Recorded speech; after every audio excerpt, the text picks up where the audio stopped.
सुरक्षित शनिवार के दिन एक आपदा से बचाव के बारे में बताएंगे। आज का जो टॉपिक है कि 9 दुर्घटना पानी में डूबने से बचाव के संदर्भ में जानकारी। कि आए दिन बाढ़ आ रहा है, बरसात के दिन है, लोग घर से बाहर बर्तन धोने जाते हैं और बच्चे स्नान करने जाते हैं। उस कंडीशन में क्या होता है कि बच्चे क्या करते हैं, डूब जाते हैं। अब डूब जाने के बाद तो बच्चे को हम कैसे बचा सकते हैं, इसके लिए आपको क्या करना होगा। अगर आप में तैरने आता है तब तो उसको मदद कर सकते हैं, नहीं तो आप उसको बचाने का प्रयास नहीं करें। अगर आप प्रयास करना है तो आपके आसपास में रस्सी होगा, रस्सी की या साड़ी होगा या बांस होगा, उसको पकड़ाइए और निकालिए। या हमारी लड़कियां हैं, लड़कियों के पास ये दुपट्टा है, उसको जोड़िए और उसको खींचने का प्रयास कीजिए, ठीक है। और इसके बाद क्या करना है कि अगर बच्चा बाई चांस नदी में डूब गया और उसको निकालते हैं, एक्टिविटी करा के आपको बताते हैं। बाई चांस बच्चा अगर नदी में डूब गया और निकलता है तो बेहोशी हालत में, किस हालत में, तो बेहोशी हालत में है तो सबसे पहले क्या करेंगे, उसको नमज देखेंगे कि इसकी नमज चल रही है कि नहीं। एक नमज यहाँ से देख सकते हैं, यहाँ पे इसको धड़कन को सुन सकते हैं। एक और तरीका क्या है, यहाँ पे ऐसा पकड़िएगा, इसके पकड़ने से करने से पता चलेगा आपका कि इसको नमज है कि नहीं। अगर दिक्कत है तो क्या करेंगे, उसके लिए क्या करेंगे, ऐसा उसके लिए क्या करेंगे, रुमाल निकालेंगे और इसको मुंह में क्या करेंगे, सांस देंगे। क्या करेंगे, इसको सांस देंगे। एक तरीका और है, और उसको बाएं हाथ से ऐसे पकड़ के इसको चेस्ट पर दबाएंगे, इसमें क्या आएगी, सांस इसको आएगा। उसके लिए कुछ होश आएगा।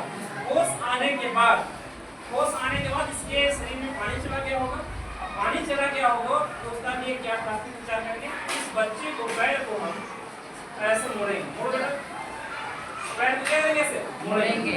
मोड़ने के बाद चेहरे को ऐसे डाउन करेंगे। चेहरे को क्या करेंगे, डाउन करेंगे और डाउन करने के बाद पेट में पानी होगा, इसको बंद करेंगे और पानी क्या करेगा, निकलेगा। इस तरह से हम क्या करेंगे, बचा सकते हैं। इतने करने के बाद उसको प्राथमिक आपके नजदीकी कोई प्राथमिक स्वास्थ्य केंद्र होगा, वहाँ हम इसको पहुँचाने का काम करेंगे। समझ में आया? ये पूछिए बेटा। अब क्या करना है बेटा, अब आपको क्या करना है कि किसी भी नाव पर चढ़ते हैं तो ध्यान देने वाली बात है कि आप एक नाव में लगान क्षमता देख लेते हैं। 10 बच्चे को बैठना है, 20 आदमी को बैठना है, अगर उससे ज्यादा बैठता है तो हम नहीं बैठेंगे। क्या करेंगे, नहीं बैठेंगे। अगर एक और उसी नाव पर बैठेंगे जिसका सरकार का रजिस्ट्रेशन कराया हुआ है, पंजीकरण कराया हुआ है, ठीक है। ओवरलोडेड नाव पर नहीं बैठना है।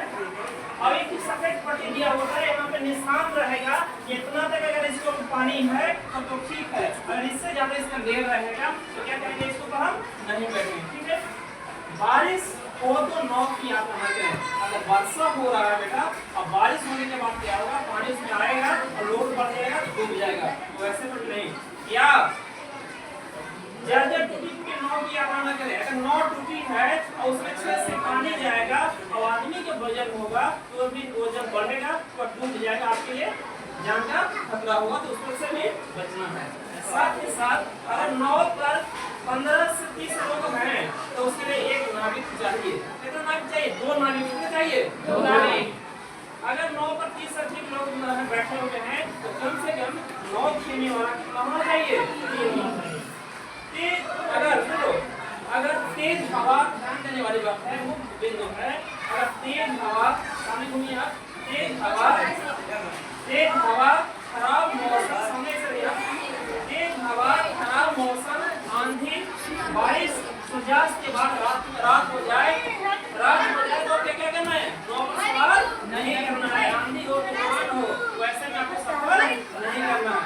अबे देखिए कुछ ऐसे विधियां हैं जो घरेलू विधियां हैं कि अगर आपके इलाके में पानी आ जाए तो ऐसे डब्बे को बांध सकते हैं और पानी में हिल जाएंगे और इस तरह से हाथ चलाएंगे तो हम बच सकेंगे। उतना ही नहीं, कुछ ऐसे लोग बैठना चाहिए जहाँ पे क्या बोलते हैं, सेफ्टी क्या हो, बैग है ना, वो देखना अगर है बैग में उस पर बैठ सकते हैं। एक चीज और, आए दिन हम लोग देखते हैं हर घर में क्या तसला होता है ना, डेगची जिसको बोलते हैं, उस पर ऐसे करके हम लोग बच सकते हैं, पानी बाढ़ से बच सकते हैं। साथ ही साथ केला हो गया, ठकिया हो गया, इस तरह से कई विधियां हैं इसके माध्यम से हम बाढ़ से बच सकते हैं। तो इसके लिए आज के लिए इतना ही काफी। आपको सीखे होंगे, सीखे कुछ? Yes sir. धन्यवाद।